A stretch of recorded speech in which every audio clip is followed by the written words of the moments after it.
তো সাধারণত আমরা যেই পরিবেশে বড় হই এবং বাবা মা আশেপাশে যেটা দেখি সেটাকেই সত্য বলে মেনে নেই, সেটা আদৌ সত্য কি মিথ্যা এটা যাচাই না করি। ঠিক কিনা বলেন? হ্যাঁ, তাহলে আমরা ছোটবেলা থেকে দেখে আসছি, আমার ধরেন ডায়াবেটিস হয়েছে, তা আমি যাব ডাক্তার দেখাতে, ডাক্তার সাহেব আমার ডায়াবেটিসের চিকিৎসা তিনি করবেন এবং তিনি ওষুধ দিবেন, আমি খাবো। তাহলে আমার দায়িত্ব হচ্ছে ওষুধ খাওয়া, আর ডাক্তারের দায়িত্ব হচ্ছে লিখে দেওয়া। তো আমার সাথে ওনার সম্পর্ক হচ্ছে উনি লিখবেন আমি খাবো, উনি লিখবেন আমি খাবো, ঠিক আছে না? তো আমরা এটা দেখে এসেছি এবং এটাকে আমরা বিশ্বাস করছি এবং তাদেরকে গ্লোরিফাই করা হয়েছে, বলা হয় নেক্সট টু গড, ডক্টর আর নেক্সট টু গড।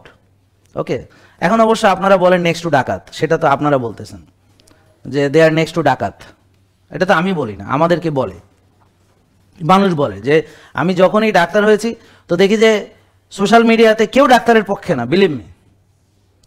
একটা যদি টিভিতে ডাক্তারের বিরুদ্ধে নিউজ আসে সবাই ওটাকে সাপোর্ট করে। কিছুদিন আগে একটা ঘটনা ঘটেছে, একটা লোক মানে তার মাকে ভুল চিকিৎসা করেছে, ডাক্তারকে ছুরি মেরেছে, দেখলাম যে সব হাজার হাজার কমেন্ট ওই ছুরি যে মারছে ওরা কথা করে মেরেই ফেলা দরকার ছিল, শুধু ছুরি দিয়ে আঘাত করার ছিল না। দেখেন, তার মানে আপনারা সবাই জানেন যে আইন নিজ হাতে তুলে নেওয়া কত বড় অন্যায়, কিন্তু এই অন্যায়টাকে সকল মানুষ সাপোর্ট করতেছে সোশ্যাল মিডিয়াতে, ইচ অ্যান্ড এভরি ওয়ান। কেউ বলতেছে না যে ওই ডাক্তারটা আসলে ভুল হয়েছে কিনা, সেটা কি আরেকজন এক্সপার্ট যাচাই করেছে কিনা, সেটা কিন্তু বলছে না। ও বলছে ভুল করেছে, ব্যাস শেষ। মানে এখানে বুঝতে পারছেন ওর যে জাস্টিস যেটা, যে তাকে তার মানে ওই ডাক্তারের বক্তব্য কি এটা কেউ জানে না, ওর ডিফেন্ড করার কোনো এখানে রাইট এখানে দেওয়া হয়নি।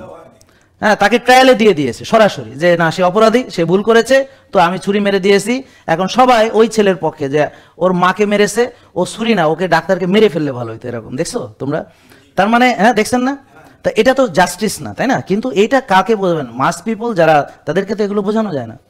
তারা তো আবেগের বশবর্তী হয়ে যে কোনো কিছু করে ফেলতেছে। এখন আপনি যদি এই কথা বলতে যান তো আপনি তাদের শত্রু হবেন। তো এখন যে আমি এই কথাটা বলছি, তো যারা ওই লাখ লাখ কমেন্ট করেছে ওই ডাক্তারকে মেরে ফেলতে হবে, ওরা আমার বিরুদ্ধে চলে যাবে। এখন মানুষ সত্য কি মিথ্যা সেটা বিবেচনা করে না, সবাই যা করে সে তাই করে। ক্লিয়ার?